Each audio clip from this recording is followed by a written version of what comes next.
Bismillahirrahmanirrahim. Assalamualaikum warahmatullahi wabarakatuh. Apa kabar semuanya hari ini? Semoga semua dalam keadaan sehat ya. Oke, langsung saja kita masuk ke pembelajaran BTQ hari ini, yaitu hukum bacaan wakaf. Sebelum mempelajarinya, kita harus ketahui dulu tujuan pembelajaran hari ini, yaitu yang pertama, mengetahui pengertian wakaf, yang kedua, mengetahui macam-macam wakaf, dan yang ketiga adalah mengetahui tanda-tanda wakaf di dalam Al-Quran. Pengertian wakaf.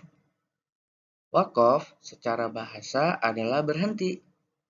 Adapun menurut istilah, wakaf ialah memutuskan suara pada satu kalimat dalam waktu tertentu tidak begitu lama. Kemudian mengambil nafas satu kali dengan niat untuk memulai kembali bacaan Al-Quran. Lawan dari wakaf adalah wasal, yang artinya menyambung bacaan. Nah, jadi ada beberapa tempat di dalam Al-Quran yang harus kita menghentikan bacaannya, ataupun kita tidak boleh berhenti pada kalimat tersebut. Nah, itu disebut waqaf, tempat berhenti ketika membaca Al-Quran. Jadi ketika kita membaca Al-Quran, tidak boleh kita berhenti sesuka hati, tetapi kita harus memperhatikan kalimat di dalam Al-Quran itu sendiri. Macam-macam wakaf. Di dalam Al-Quran terdapat banyak sekali, ada 4 macam wakaf. Masing-masing wakaf memiliki tanda-tanda dan cara berhentinya masing-masing. Yang pertama ada wakaf ittironi, yang kedua wakaf intizari, dan yang ketiga wakaf ikhtibari, serta yang keempat adalah wakaf ikhtiyari. Apa sih maksudnya dari keempat wakaf ini? Yuk kita bahas masing-masing.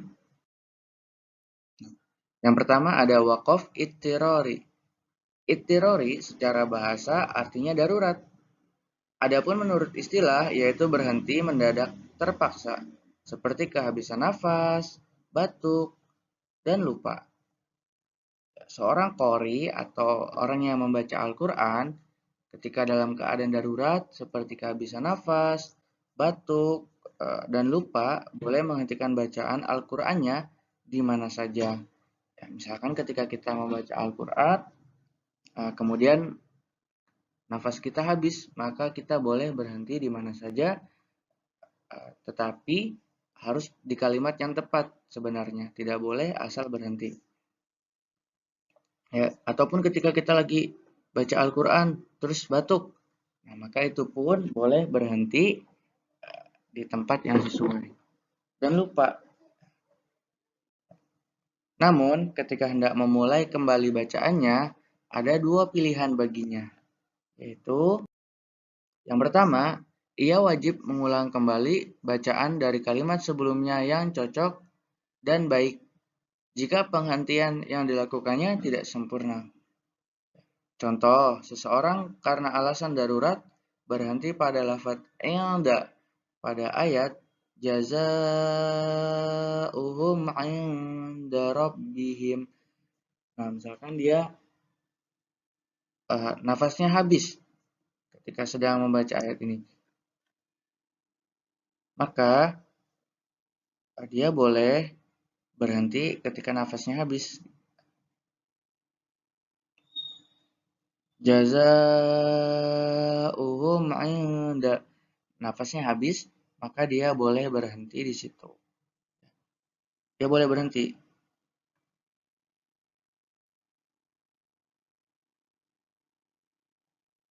Nah, di sini dia boleh berhenti di jazaa'uhum 'inda.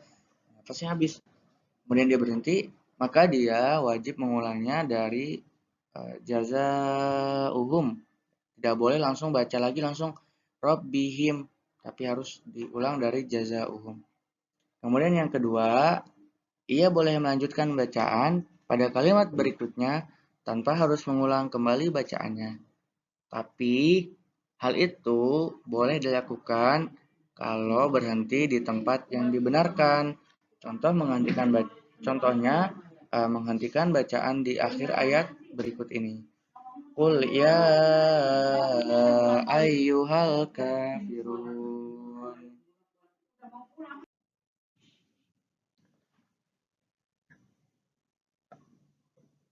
Qul ya ayyuhal kafirun. Nah, dia boleh berhenti di sini. Di akhir ayat ini dia boleh berhenti. Nah, kemudian dia boleh lanjut ke ayat selanjutnya. La a'budu ma ta'budun.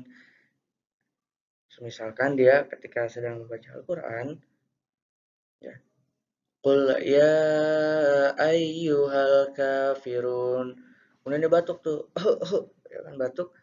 Tapi dia sudah di al-kafirun, maka dia boleh melanjutkan langsung ke kalimat selanjutnya atau ayat selanjutnya. Dalam hal ini, la a'budu ma ta'budun. Nah, seperti itu. Kemudian yang kedua ada wakof intizari. Secara bahasa, intizari artinya menunggu. Adapun menurut istilah adalah berhenti atau menunggu pada suatu kalimat yang dihubungkan dengan kalimat selain pada bacaan yang sedang dibaca. Karena kalimat atau lafal tersebut diperselisihkan oleh para ulama qiraat tentang boleh atau tidaknya berhenti pada kalimat atau lafal tersebut. Sebagian ulama mengatakan boleh berhenti, ada juga yang melarangnya. Nah, untuk mempertemukan dua pendapat ini, maka digunakanlah wakaf intizari, yaitu dengan cara berhenti terlebih dahulu pada kalimat tersebut, kemudian mengulang kembali bacaan dari lafal atau kalimat sebelumnya. Biar kita paham, langsung kita lihat contohnya.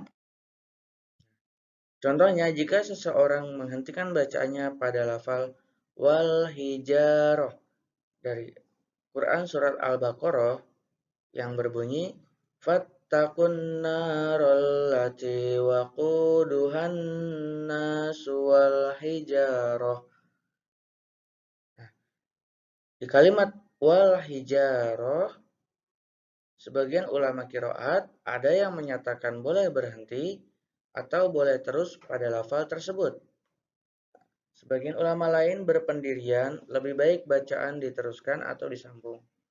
Nah, untuk mempertemukan dua pendapat tersebut, maka bacaan dihentikan pada lafal wal hijaroh.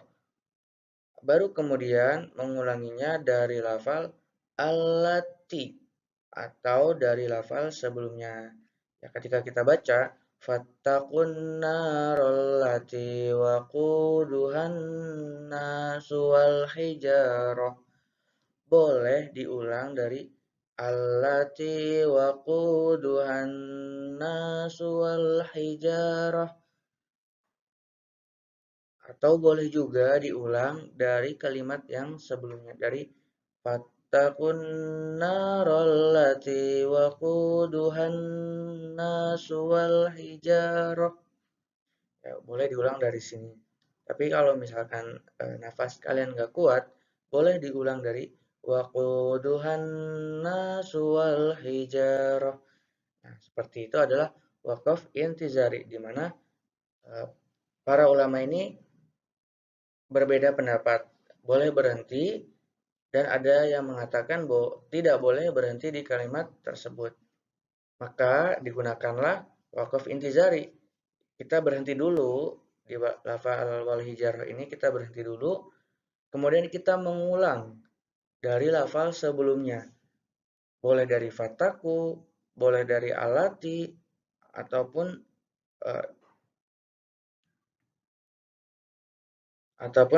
wakudu. Waquduhan nasu wal hijarah. Boleh melanjutkan dari kalimat-kalimat ini. Itu tadi wakaf intizari, di mana untuk menyatukan pendapat ulama supaya tidak berselisih, maka digunakanlah wakaf intizari. Boleh berhenti, tapi harus diulang lagi dari lafal sebelumnya.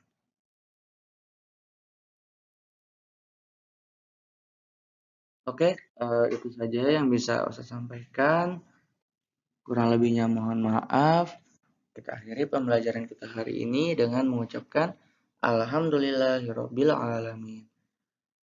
Untuk tugasnya hari ini kita lanjutkan setoran hafalan juz 30 dan nanti akan diberikan tugas tambahan melalui WhatsApp. Oke, itu saja. Terima kasih. Wassalamualaikum warahmatullahi wabarakatuh.